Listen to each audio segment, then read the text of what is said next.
well, I'm still pleased and enthusiastic to be here and share reflections on connectivity and human rights.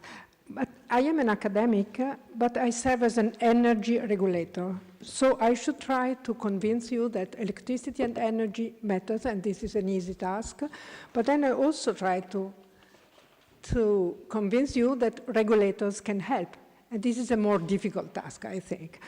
Well, of course, if connectivity is a tool for freedom, as we heard this morning and the whole day, electricity is the tool for the tool. I mean, electricity is the basic instrument to allow connectivity as it offers the platform for any basic tool of connectivity in the form of batteries, plugs. There's no need to recall it. I have 3 points that I would like to share with you. The first one is a small premise and some data. The second one is a positive perspective for the near future, acting now, and which is linked to energy transition towards renewables, primary sources of energy. And the third one is the ways forward, I would say different models of electrification and tools for poorest countries. And also here there is why regulators can help. So let me share in the small premise and some data with you what I was taught when I was a young girl. And that was, well, this is the first sentence of the Genesis, Bereshit bara Elohim et hashamayim ve'et haaretz, which is, in the beginning, God made the heaven and the earth was dark and without form. And God said, let there be light, and there was light. Vayihor, vayihor. And God saw the light was good and made a division between light and dark, naming the light day and the dark night. And there was evening, there was morning, the first day had. So translated into human, well, let's say, our language of economists and social scholars, light is a fundamental right for every single citizen of the planet.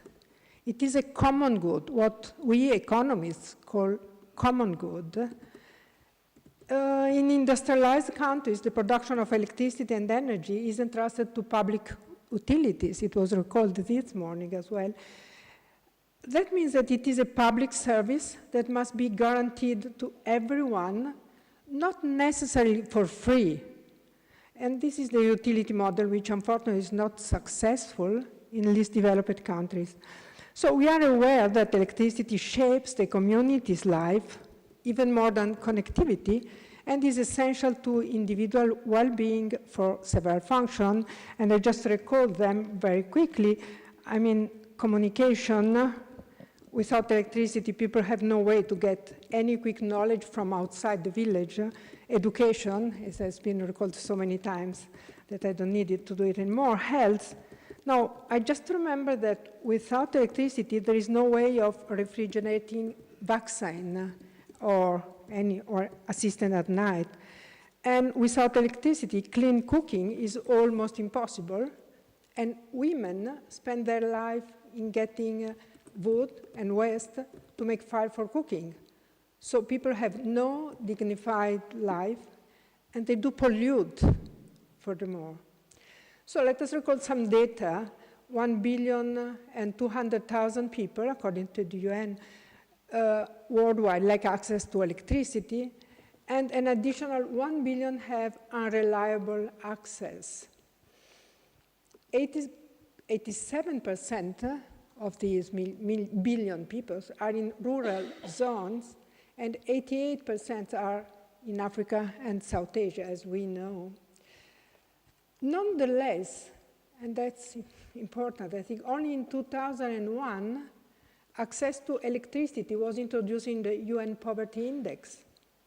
And it's not the case that Fatih Birol, a Turkish civil servant who had no electricity at home, and now is director of the International Energy Agency, was responsible for this new choice because he had the experience of not having electricity at home. But only in 2015, that means 14 years later, after Millennium Development Goals were transformed into Sustainable Development Goals, this morning this was recalled, for 2030, access to energy was included as the 7th goal among 17 goals for 2030. And why it's important? Because it should be noted that the data trend has very much improved after this decision. So, interesting enough, the growth of electricity connection has been 0.1% yearly between 2000 and 2010, and it raised to 0.6% between 2012 and 2015. And this 0.6% is very near to 0.7%, which would lead to complete electrification by 2030. So it can be done, and we feel the responsibility here in particular for that.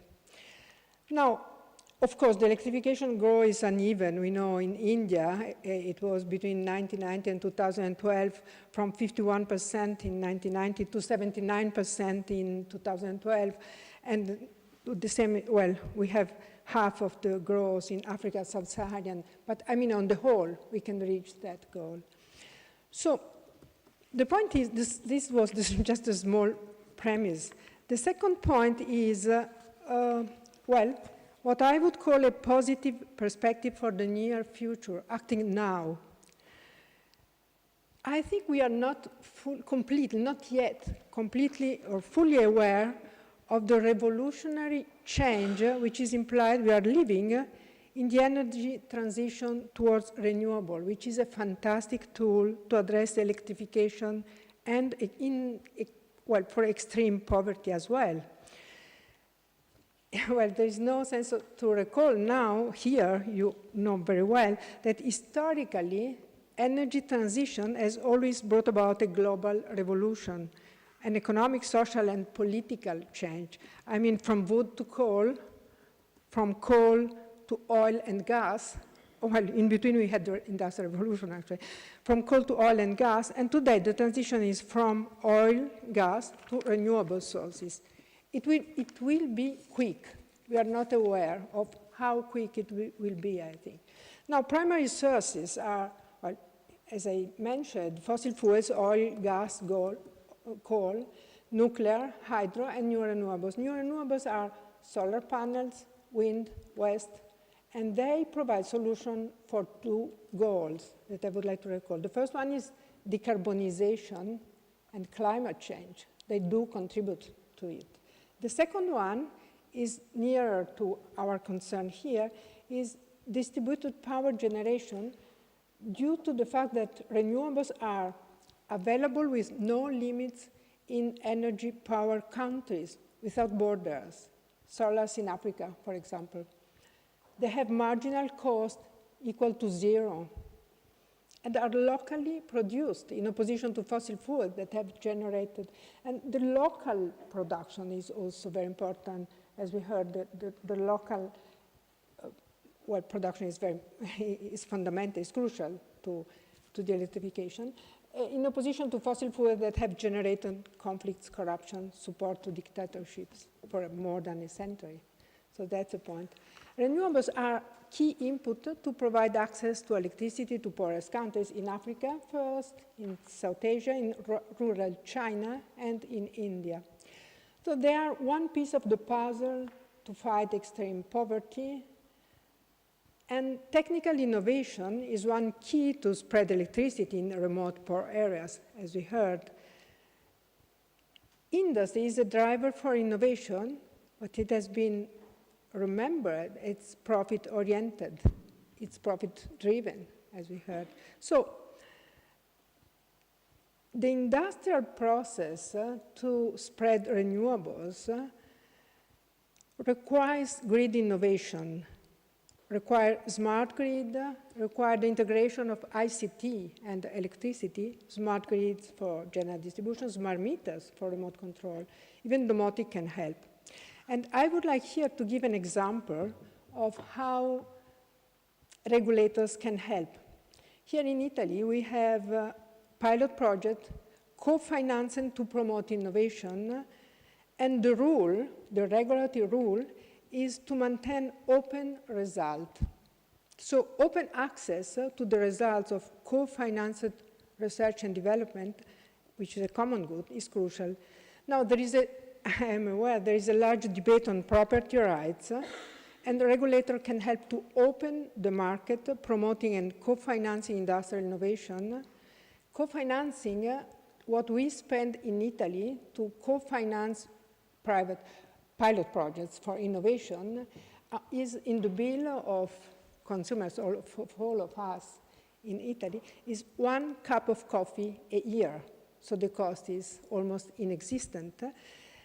But the point is, regulators can help to open the market, promoting and co-financing industrial innovation, and at the same time, they should prevent the closing of innovation inside legal monopolies. And this is our task as regulators, which are protected by property rights.